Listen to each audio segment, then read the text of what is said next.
हेल' लोगोफोर खुलुमबाय आरो नोंथांमोनखौ बयखौबो गिबियावनो एबाउट बड' सेलेब्रिटिस इउटुब चेनेलावहाय बरायग्रोनानै लाग्रोनाय जाबाय लोगोफोर। लोगोसेनो गोदान बोसोरनि गाहाम हामलायनायखौबो बावहरबाय लोगोफोर।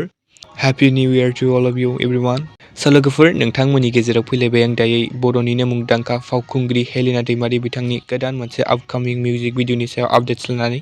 लोगोफोर बे मिउजिक भिडिअनि मेथाइया बर' आरो राभा मोन्नैबो रावनि मिक्स जानो हागौ।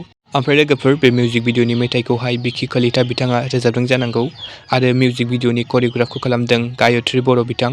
ओमफ्राय लोगोफोर बे मिउजिक भिडिअजों हेलिना दैमारि बिथांजों लोगोसे आसामिस फिल्म इन्डास्ट्रिनिनो मुंदांखा फावखुंगुर निरुपम सैकिया बिथांखौहाय फाव खालामनायखौ नुनो मोनगोन लोगोफोर।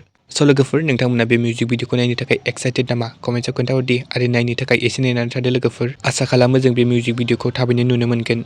ओमफ्राय लोगोफोर नेक्स्ट आपडेटआव दं जोंहा बयजोंबो सिनायजाखानाय मुंदांखा इउटुबार बि बयस बिथांनिफ्राय। लोगोफोर बि बयस बिथाङा गावनि इउटुब चेनेलावहाय हेपि निउ इयारनि मोनसे मिउजिक भिडिअ हगारदों जेरावहाय बिथाङा गावनो फाव खालामदों लोगोसे सानै गावनि लोगोफोर बिथांमोनखौहाय फाव खालामनाय नुनो मोनदों। स' लोगोफोर नोंथांमोना दासिमबो बिथांनि मिउजिक भिडिअखौ नायाखैब्ला नायबानो जाबाय आरो जाय नायखादों कमेन्टआव खोन्थाहरदि लोगोफोर। स' लोगोफोर गोजोन्थों एन्ड थेंक्स फर वाचिं।